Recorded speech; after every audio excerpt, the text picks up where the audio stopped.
drift you.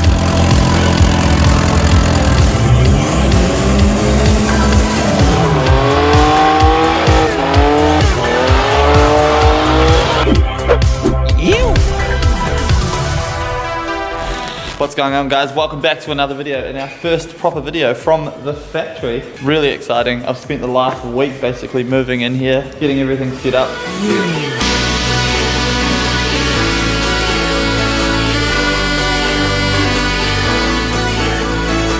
I'm still only at maybe 50% of where I need to be in terms of setup, but the place is definitely coming along nicely. Hoist is in and working, obviously. T18's up there, chilling. Datsun's here. We've got our shelves up, tools and whatnot. It's starting to look like a proper workshop, which is pretty cool. Welded up a tie rack on this side just to keep everything out of the way. I'll show you guys upstairs quickly. Cam's got his R32 here, and of course his E36. This thing is beautiful, real clean. He was drifting it, but then he decided it's too clean to drift, so he went ahead and bought an R32 RB25 DET. We've got big plans for upstairs here, but basically we've started painting the floor nice and black. We have our office desks and stuff here, TV, Xbox and all that stuff, but just super stoked with the progress of this place so far. But now we need to start getting into actually working on some cars. A couple of things I want to do today. Basically, I have an oil cooler set up for my E36, which has been a long time coming because oil temps have always kind of been a problem. I guess temperature, M50 engines always have, especially when you boost them, have high oil temps, which means the oil gets really thin, oil pressure gets low as you drift more, and that's never a good thing. So we're going to put the oil cooler on. That'll keep the oil temps down, obviously, and should help our temperature management overall in the engine, which is cool. And then this thing is also going to get a massive makeover, not visually, but everything else on the car. New gearbox in it. We're going to check every bolt. We've got some new CAS engineering LCAs on the way, which are going to be really cool to install, and we're just going to make sure that this thing is absolutely perfect inside and out, ready for competition coming up soon. They've started lifting restrictions here in Victoria and in Australia, which is really cool because it does mean drift days are going to be sooner rather than later. Very cool. And then after we've chucked the oil cooler in, we're going to go ahead and continue wrapping the 280ZX. I'm still waiting on my new wheels to turn up, but I do need to be able to drive this thing around in the next week or so because I have to get my drive shaft in my Great Wall Ute rebuilt. So I need another car that I can drive around in the meantime, and I want this thing to be presentable. So we're going to continue wrapping it, which is rad. Super nice day here, which means I am super motivated to get some stuff done. But yeah, let's move some cars around and start working.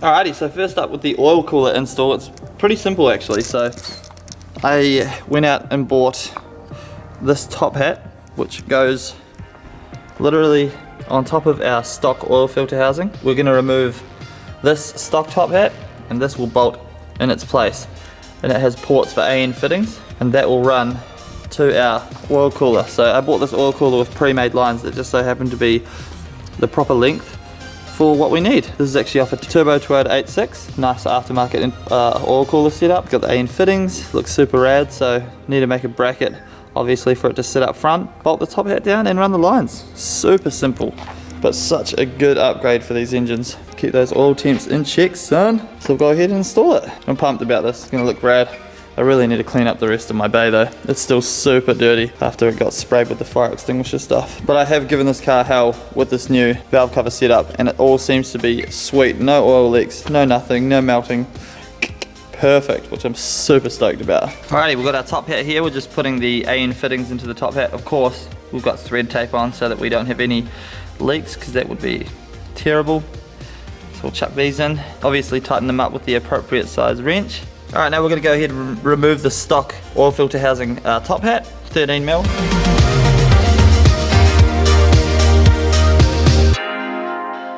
And of course, we're going to replace the oil filter while we're at it. This thing is nasty.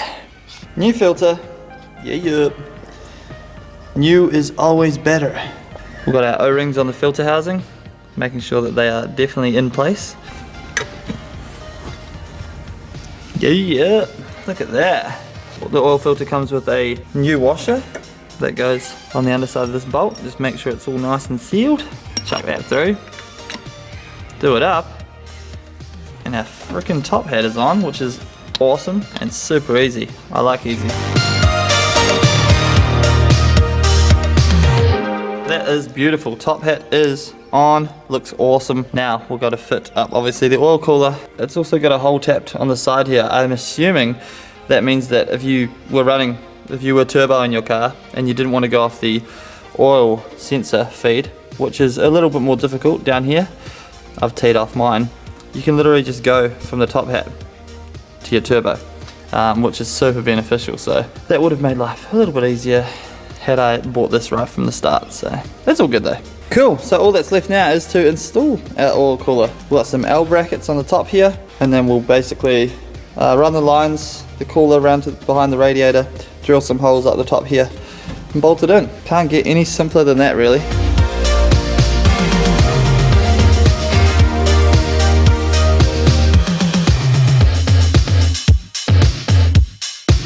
And there we have it, team. The oil cooler is installed, and you wouldn't really know it's there because it's all hidden, but you can see it down the back here, mounted nicely with its brackets. Ooh, don't know if you can see it in there, but really stoked about that. Definitely going to help with our oil temps, which is sick, something I should have done a long time ago. That's the first job ticked off the list. Top hat looks super nice and clean in there. Obviously you need to add a little bit more oil now that there's an oil cooler to fill for extra capacity, but I've gone ahead and put completely fresh oil in the car anyway, so let's start it up and see if there's any leaks. Please don't leak.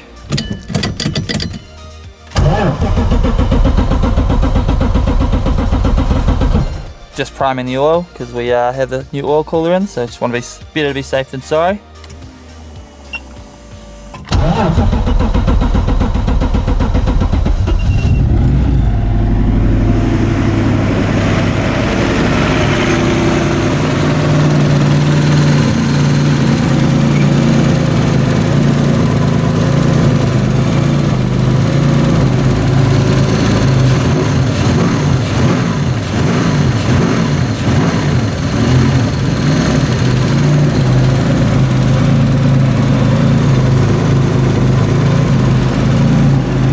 Alright, so now the oil cooler is installed, we are moving on to continuing wrapping the 280ZX. Dan has arrived to help me out. He hasn't been able to help me because of the social distancing stuff, and I've had to do everything on my own, which makes wrapping super hard, but now that Dan's here, it should be easier. The best thing about this roof is that we can take these roof windows out, which makes this whole space stress relief cut. It makes everything else super easy to wrap, which is nice. So, but this also ends up being a big waste in the wrap, because you still need to have the whole piece. Yeah, it does waste this much wrap basically. You're still cutting enough to technically cover these. So we're going to pull the roofs off, we're going to sand it down quickly, clean it, cut the wrap, which is down here, and then we're going to wrap it. Simple.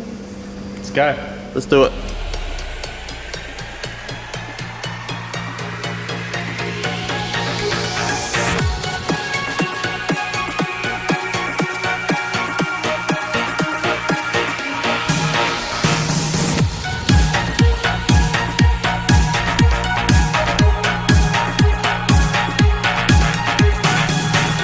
Alright, so we've prepped the roof, got it nice and flat, wrap's good to go on, and I've got to tell you, it's so much easier with someone else here helping doing this than trying to do this on your own. It makes it an absolute breeze. So we're going to go ahead and lay the wrap now. Yeah. Slowly making progress on this thing. Hello, dog.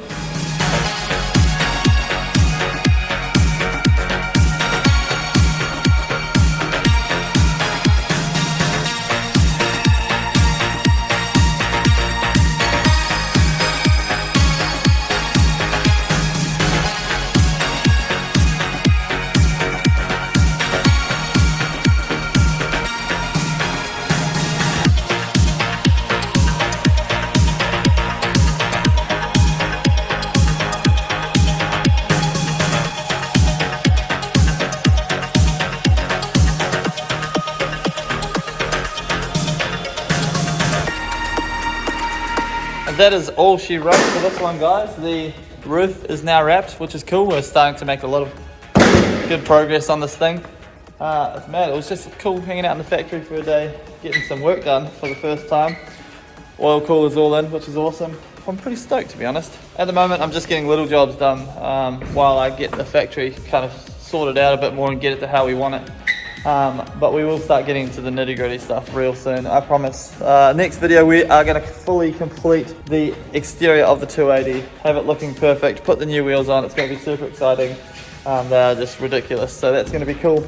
And then we need to start prepping the T18 for a drift day. It's running great at the moment, so all I need to do is take it drifting, and then I'm gonna put it up for sale. So if one of you guys wants a cheap drift car, I'd be happy to sell it to a subscriber for substantially cheaper than what I will be selling it to anyone else. So hit me up, slide into them DMs if you want to buy a rad supercharged BMW powered Toyota drift car. Of course, we also need to get the E36 perfect so that when we take it to the next competition, whenever that may be, we can be competitive and not dropping oil all over the ground and setting fires. And of course, we have the new project, which I keep talking about and I haven't released yet. You guys should get pumped for that. But thank you guys for watching. Hit that subscribe button. Follow me on Instagram at It's Mike Blake, and I'll see you guys in the next video here at the unnamed factory.